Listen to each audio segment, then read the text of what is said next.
থেকে জানি সাংবাদিক হিসাবে।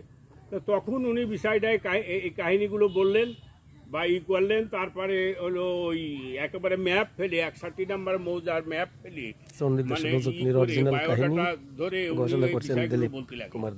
বলার পরে আমরা হিসাবেও পেলাম তাই যে এই পাঁচটা ধোপাখালি পাড়া, মানে একসময় ধোপারা বসবাস করতো। আর আমাদের এই যে বড় বড় ভিটাটা দেখছেন বা এগুলো বিভিন্ন ধরনের তথাকথিত আমলে ব্রাহ্মণ কাস্ট, হায়ার কাস্ট যে সমস্ত ব্রাহ্মণ ছিল তাদের পৈতৃক ভিটে এগুলো, কথাটা বলছে ওই জায়গাটাই চলে। তারপরে ওই যে ওই নর্সের লাগে, তারপরে ওই চণ্ডীদাস নিয়ে আসে আমারা দিয়ে এই ঘাটে আমারা চণ্ডীদাস সাজায় ওই ইউ পর্যন্ত করে ছবিটাও বিভিন্ন জায়গায় পাঠাইছে ওই নর্সের মোল্লা হয়েছে। যাই হোক, আমি আর সময় লস করলাম, দুঃখিত।